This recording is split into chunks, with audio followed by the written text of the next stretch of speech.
유럽 성당에 가면 제대마다 유해가 모셔져 있는 것을 확인할 수 있습니다. 밀랍이 입혀진 유해나 석관에 안치된 유해는 그나마 거룩하고 엄숙해 보이는데 가끔은 기괴하다고 느껴지는 것들도 있죠. 그런데 왜 유럽 성당들은 제대에 유해를 모시거나 화려한 상자에 유해나 유물들을 모셔놓을까요? 성유물과 성유해에 대한 모든 것 지금 시작합니다.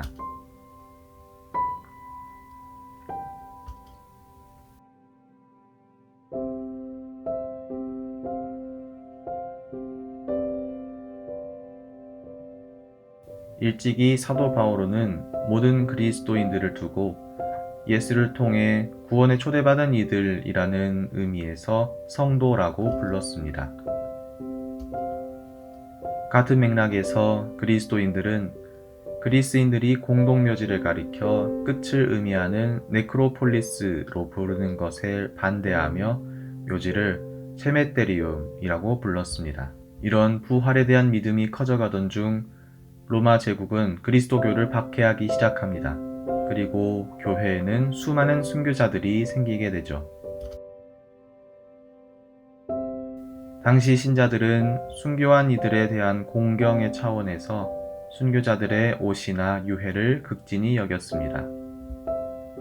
2, 3세기경 많은 신자들은 예수의 흔적이 남은 예루살렘 성지를 방문하거나 순교자들의 무덤을 방문하며 그들의 신앙을 묵상하고 자기들의 믿음을 북돋습니다. 한편 콘스탄티누스 대제의 어머니였던 헬레나 황후는 독실한 그리스도교 신자로서 예루살렘 성지를 순례하며 예수의 많은 흔적을 로마로 모셔가 공경합니다. 이 유물들은 진위를 떠나 신자들의 신앙을 북돋는 데 매우 혁혁한 공을 세웠죠. 4세기경 이러한 순교자 공경은 여러 기록으로 정리되기 시작하였고 본격적으로 성인들을 공경하는 축일과 묻힌 장소 등이 기록된 달력이 만들어지기 시작합니다. 그리고 순교자 공경을 넘어 동정자, 은수자 등 훌륭한 삶을 산 이들도 함께 공경받게 되죠. 그런데 고트족을 비롯한 게르만족의 침략과 약탈로 성인 유해가 유실되는 것이 우려되자 큰 도시들은 성당으로 성인 유해를 모으기 시작합니다. 특별히 교회는 성찬례가 이루어지는 제대 아래 의무적으로 순교자들과 성인들의 유해를 모시도록 하여 그분들과 함께 미사를 봉헌하는 의미를 담았습니다. 이것이 성당에 성유해나 유물이 모아지게 된 역사의 시작입니다. 이제 사람들은 굳이 구태여 묘를 찾으러 가지 않아도 성당에서 그들을 기리며 자신들도 그리스도의 삶을 따르겠노라 다짐할 수 있게 됩니다. 그런데 이 공경이 점차 지나쳐지기 시작합니다.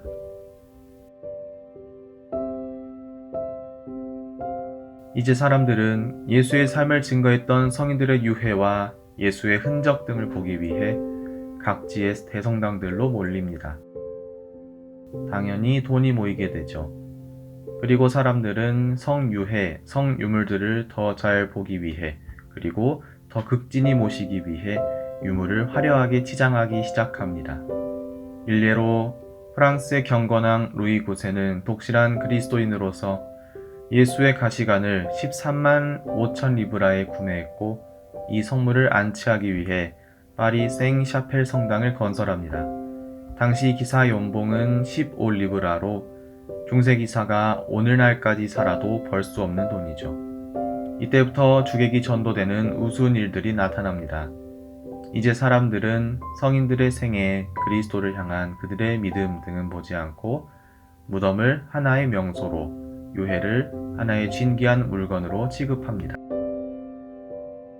사람들은 성유물과 유해를 마치 부적처럼 여기고 신성한 힘이 있다고 여깁니다.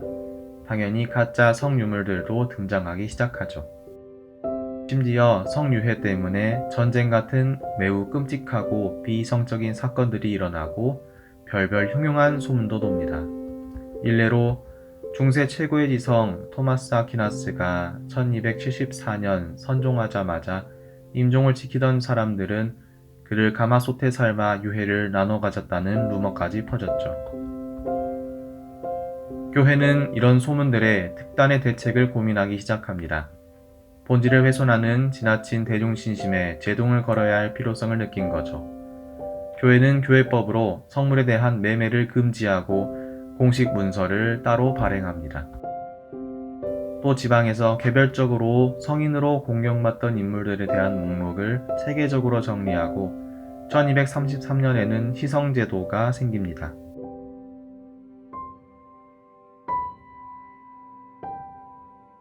루르드의 벨라데타 수녀, 파리 카타리나 라브레 수녀, 빈센트 폴 사제 등 가톨릭에서 성인으로 공경하는 이들 중에는 썩지 않고 잠드신 것처럼 보이는 유해들이 간혹 있습니다. 또는 신체 일부분만 썩지 않고 유지되는 성인들도 있는데요. 이들의 이러한 현상을 두고 교회는 오래전부터 부활 신앙에 대한 하나의 상징으로 이를 여겼습니다. 불후라 불리는 이 현상을 정교회나 가톨릭은 그들의 거룩한 삶에 대한 하나의 증거로 바라봅니다. 그렇다면 과학적으로 이 현상은 왜 일어날까요? 과학자들은 실화파 현상으로 설명을 시도합니다. 이는 체내 중성 지방이 지방분해 효소나 세균의 효소에 의해 가수분해되어 고형의 지방산 또는 그 화합물을 형성함으로써 비누와 같은 불용성의 시체 밀랍을 형성하는 사후 현상을 이룹니다. 그런데 문제는 온전하게 실화파되는 경우도 없거니와 실화파 조건도 다 충족하지 못한 성유해들이 너무 많다는 것이 아직까지 미스테리입니다. 이유가 어쨌건 교회는 토마스 아퀴나스 말대로 은총은 자연을 파괴하지 않고 오히려 완성한다고 말할 뿐입니다. 굳이 비자연적 현상으로 신이 자신이 창조한 자연법칙을 파괴하지 않는다고 교회는 말합니다. 그것이 오히려 자연을 완성하는 행위라 여기신다면 기적으로 봐도 무방하겠지만요. 아무튼 그들의 신비로운 모습은 오늘날도 우리에게 그리스도를 따른 아름다운 성인들의 삶과 모범을 웅변해 주는 듯합니다. 이렇듯 오늘날도 가톨릭 교회와 정교회는 성덕과 의덕을 드러낸 이들을 성인으로 공경하며 신자들에게 그러한 삶을 살도록 계속 독려합니다. 하지만 지나친 성인 공경은 자칫 잘못하면 우상 숭배에 빠질 위험이 다분하기에 적당히 이를 바라볼 필요가 있습니다. 대승불교의 능가경에는 견월망지라는 표현이 있습니다. 달을 가리키면 달을 가리키는 손가락을 보지 말고 달을 보라는 의미입니다. 성유해와 성유물은 그리스도를 드러내는 하나의 손가락에 지나지 않습니다. 곧 순교의 정신을 되새기는 하나의 표징에 지나지 않습니다. 진정한 신앙인에게는 사실 보지 않고도 믿는 믿음이 필요할 따름이지요. 당신은 달을 보고 계십니까? 달을 가리키는 손가락을 보고 계십니까?